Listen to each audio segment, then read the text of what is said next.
નમસ્કાર. સરકારી માધ્યમિક અને ઉચ્ચતર માધ્યમિક શાળા નોખામાં આપ સર્વેનું હાર્દિક સ્વાગત છે. આજે અમારી શાળામાં કાઇટ મેકિંગ કોમ્પિટિશનનું આયોજન કરવામાં આવ્યું, જેમાં ધોરણ 11ના વિદ્યાર્થીઓ દ્વારા વિવિધ પ્રકારના પતંગ જાતે જ બનાવવાની સ્પર્ધાનું આયોજન કરવામાં આવ્યું. જો વિદ્યાર્થીઓ જાતે પતંગ બનાવશે તો એના ઘણા બધા ફાયદાઓ છે. તો તમે અહીંયા ડિસ્પ્લે પર દેખાય છે, તમે જોઈ શકો છો. સ્પર્ધા શરૂ થઈ ગઈ છે. વિદ્યાર્થીઓ પોતાના ગ્રુપ વાઇઝ અલગ અલગ ટીમમાં બેસી ગયા છે. પતંગ બનાવવા માટે જે પણ મટીરિયલ અને ચીજવસ્તુઓની જરૂર પડે છે એ બધી જ વસ્તુઓ એમને લઈ લીધી છે. રંગબેરંગી કાગળ છે, કાતર છે, ગુંદર, પતંગ બનાવવા માટે લાકડા, સાથે સાથે સ્કેચ પેન. વિદ્યાર્થીઓ કેટલા રસપૂર્વક આ પ્રવૃત્તિ કરી રહ્યા છે, એકબીજાને સહકાર આપે છે, એકબીજાને સપોર્ટ કરે છે, જેથી કરી અને તેઓ આ બેસ્ટ સ્પર્ધા કરી શકે. અને આ સ્પર્ધામાં સૌથી જે સારા પતંગ બનાવશે એમને આ શાળાના ટીચરો દ્વારા એમને નંબરિંગ પણ આપવામાં આવશે કે સૌથી બેસ્ટ ક્વોલિટીના પતંગ કોને બનાવ્યા. આ પ્રવૃત્તિથી વિદ્યાર્થીઓમાં આત્મવિશ્વાસ, એકબીજાનો સહકાર અને ગ્રુપમાં એકબીજાને મદદરૂપ કઈ રીતે થવું એ આ પ્રવૃત્તિનો મુખ્ય હેતુ છે, જે આપણે સિદ્ધ કરવાનો છે. વિદ્યાર્થીઓ આ પ્રવૃત્તિથી ખર્ચને કઈ રીતે બચાવી શકાય, સાથે સાથે ટીમવર્ક અને એમનો આત્મવિશ્વાસમાં પણ વધારો થશે. તો વિદ્યાર્થીઓ મનોરંજનની સાથે સુંદર મજાની કામગીરી કરી રહ્યા છે. ટીમ નંબર એ, ટીમનું નામ એ રાખ્યું છે અને આ લગભગ 5 કે 6 વિદ્યાર્થીઓ છે કે જેઓ પતંગ બનાવી રહ્યા છે.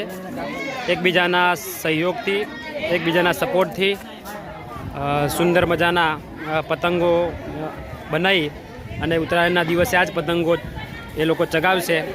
આ પ્રવૃત્તિથી કોઈ પણ તહેવારો આવે તો કઈ રીતે જાતે બનાવી શકાય એને ધ્યાનમાં રાખી એ હેતુ સિદ્ધ કરવા માટે વિદ્યાર્થીઓ અહીંયા અલગ અલગ જાતના પતંગો બનાવી રહ્યા છે. એમાંથી આપણે એક વિદ્યાર્થીને પૂછીએ, ધોરણ 11માંથી સુમિત બારોટ, એને પૂછીએ કે પ્રવૃત્તિમાંથી તમને શું શીખવા મળશે અને પ્રવૃત્તિનો જે હેતુ છે એ સિદ્ધ કરવા માટે તમે અત્યારે કઈ પ્રવૃત્તિ કરી રહ્યા છો? હું ધોરણ 11માં અભ્યાસ કરું છું. મારું નામ બારોટ સુમિત છે.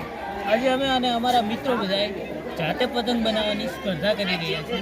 અમે અત્યારે આ પતંગ બનાવી રહ્યા છીએ અને આ અમારા શિક્ષકોએ કીધું છે પતંગ જાતે બનાવવાથી તમારે પૈસાનો પણ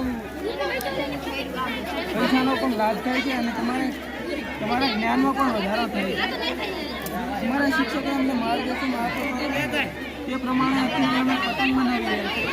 આ અમે અત્યારે અડધું પતંગ બનાવી દીધું છે. અમે હજી કામગીરી ચાલુ છે અને આ પૂર્ણ પતંગ બનાવવાનું. ખૂબ સરસ. વિદ્યાર્થીઓએ કઈ રીતે બનાવ્યું છે એના વિશે આપણને થોડી ઝલક આપી. હવે આપણે ટીમ નંબર બીજી જે બી આપ્યું છે એના જોડે જઈએ. હવે ટીમ નંબર બી, જેમાં લગભગ 5 છોકરાઓ જોડાયા છે.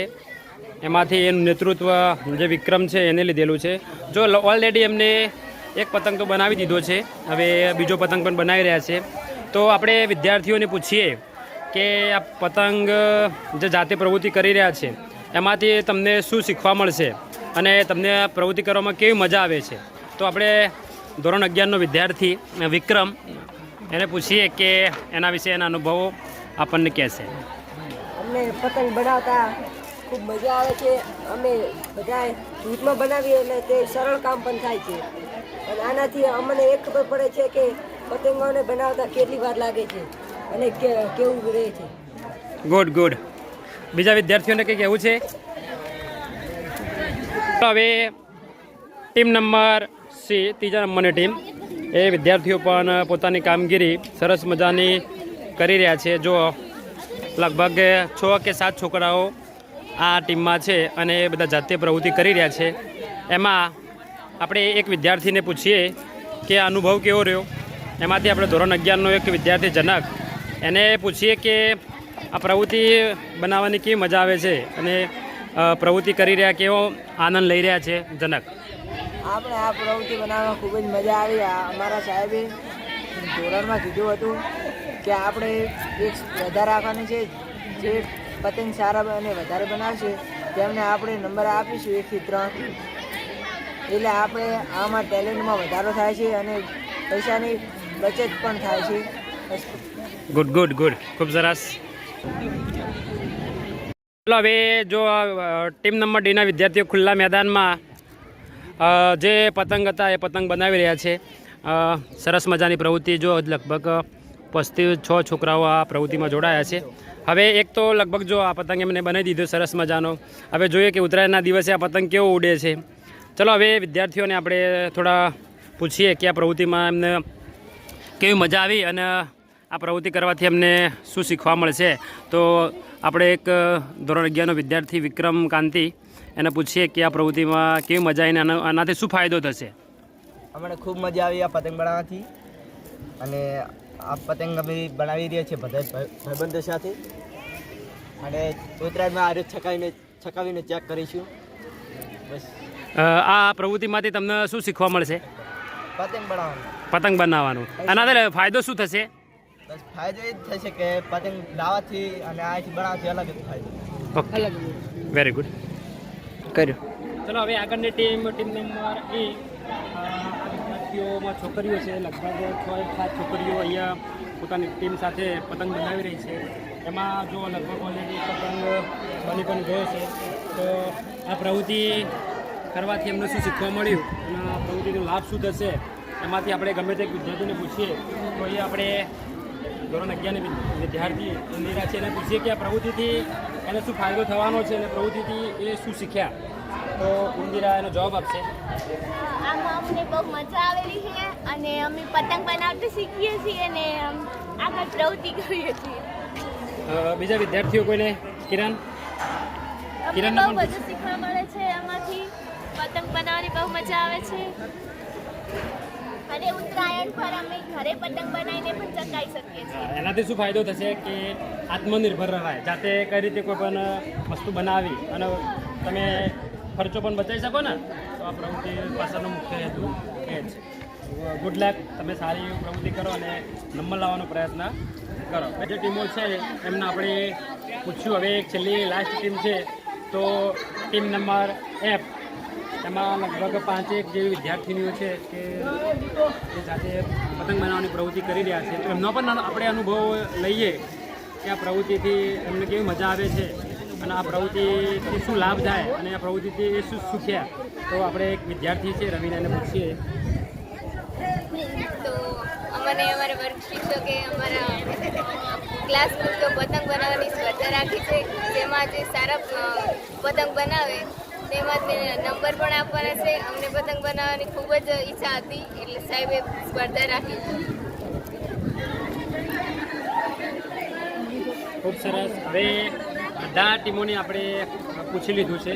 હવે લાસ્ટમાં વિદ્યાર્થીઓ પતંગ બની ગયા પછી આપણે એમના અભિપ્રાયો લેશું. સાથે સાથે સૌથી વધારે જે ટીમના પતંગ સારા અને બેસ્ટ બન્યા છે એમને આપણે નંબર પણ આપીશું. તો હવે આગળ જોઈએ કે શું થાય.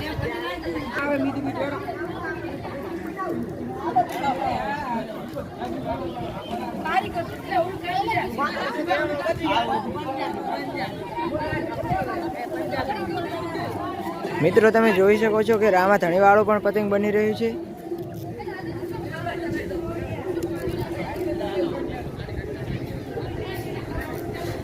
આ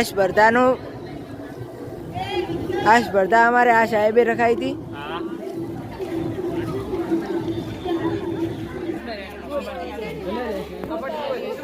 મિત્રો આ ટીમમાં સૌથી અલગ જ પતંગ બની રહ્યું છે રામા ધણીવાળું. હા ગાઈસ લોક, તમે બધા જોઈ શકો છો કે આરી ટીમ સૌથી અલગ બનાવી રહી છે, પણ આમનું પ્રદર્શન ખૂબ સારું લાગે છે. દેખી શકો છો બધા દૂર દૂર છે અને આજ સૌથી અલગ બનાવી રહ્યા છે પતંગ, પણ આમના પતંગ સૌથી બેસ્ટ લાગે છે.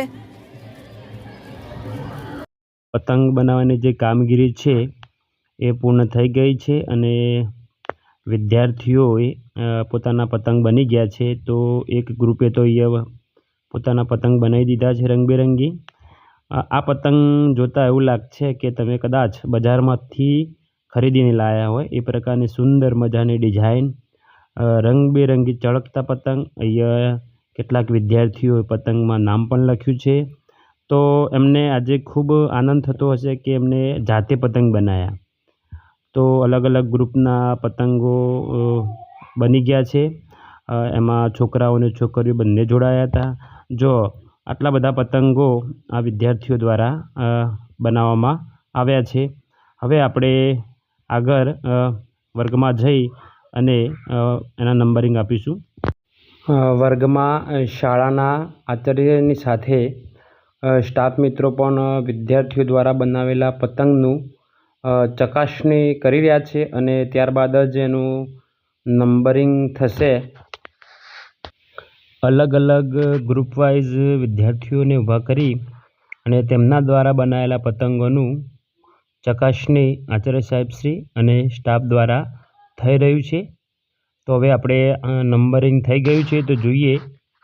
જો ક્રમ વાઇઝ સૌથી સારો સૌથી એન્ટી કરતા ક્રમમાં અમને ગોઠવ્યા છે. તો આપણે 6થા નંબરથી શરૂઆત કરીએ. ટીમ નંબર સી, 6થો નંબર. એટલે સી તમારો કોને એનો 6થો નંબર છે.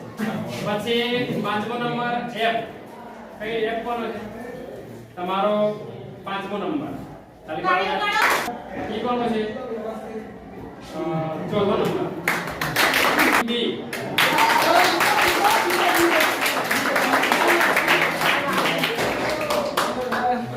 અને બીજા નંબરમાં ટીમ ડી.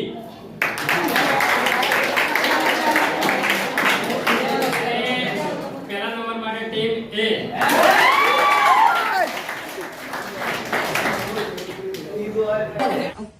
પતંગ જાતે બનાવવાની સ્પર્ધા રાખવામાં આવી હતી.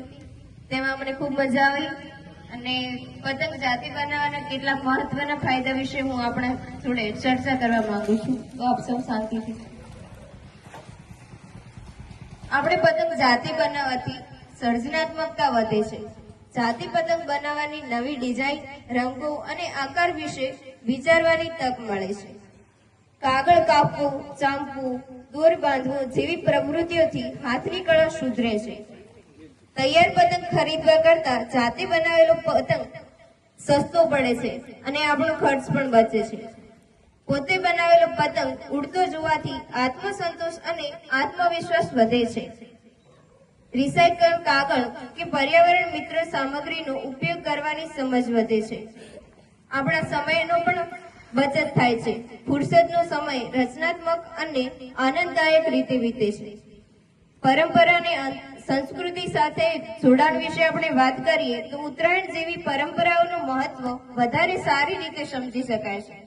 પરિવાર અને મિત્રો સાથે મળીને પતંગ બનાવવાથી સહકાર અને સંબંધોમાં મીઠાશ વધે છે. આ રીતે પતંગ જાતે બનાવવાનું મજા સાથે શીખવાની અને વિકાસ કરવાની ઉત્તમ પ્રવૃત્તિ છે. જવાબદારી રાખવી ખૂબ જરૂરી છે. નીચે કેટલીક મહત્વની બાબતો ધ્યાનમાં રાખવા જેવી છે. 1. સુરક્ષિત દોરાનો ઉપયોગ. ચાઇનીઝ અથવા લાયલોન દોરીનો ઉપયોગ ન કરો. માત્ર કપાસનો દોરો વાપરો જેથી માણસો, પક્ષીઓ અને વાહનોને નુકસાન ન થાય. 2. પક્ષીઓની કાળજી લો. પતંગ ઉડાડતા પછી ખુલ્લા દોરા તરત જ દૂર કરો. ઘાયલ પક્ષી દેખાય તો મદદ કરો અને પશુ ડોક્ટરને જાણ કરો. 3. બાળકોની સલામતી. બાળકોને છત પર એકલા ના છોડો. મોટા લોકોની દેખરેખ હેઠળ જ પતંગ ઉડાડવા દો. 4. છત અને ઊંચી જગ્યાની સલામતી. છત પર બાઉન્ડ્રી હોય તેની ખાતરી લો. ભીજાયેલી અથવા લપસી પડતી છત પર પતંગ ન ઉડાડો. 5. રસ્તા અને વાહનોથી દૂર રહો. રસ્તા પર અથવા વીજ લાઇટનો નજીક પતંગ ઉડાડવાનું ટાળો. 6. પર્યાવરણ સ્વચ્છ રાખો. કાગળ, પ્લાસ્ટિક અને દોરાનો કચરો રસ્તા પર ન ફેંકો. 7, આગથી સાવચેત રહો. છત પર અગ્નિજન્ય સામાન ન રાખો. ફટાકડા અથવા આગ સાથે પતંગ ઉડાડવાનું ટાળો. ન લગાવો.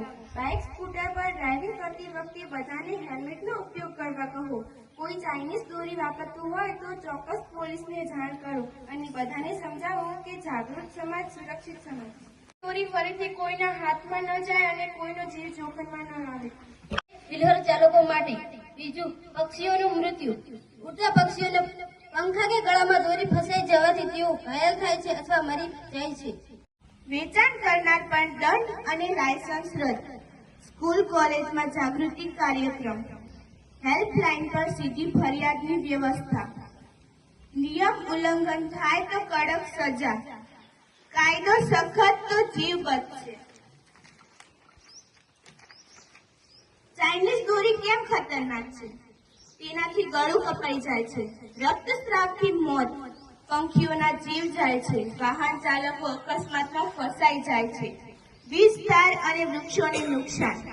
મજા માટે કોઈનો જીવ જોખમમાં મૂકવો ક્યારેય યોગ્ય નથી. મજા માટે કોઈનો જીવ જોખમમાં મૂકવો તે ક્યારેય યોગ્ય નથી. પોલીસ શું કરી રહી છે? વિવિધ વિસ્તારોમાં રેડ, દુકાનો પર ચેક, પકડાય તો કાર્યવાહી. તેથી ક્યાંક ભૂલથી પણ તમારા કે સગાના બાળકો ચાઇનીઝ દોરી ન વાપરે તેની ખાસ કાળજી રાખો.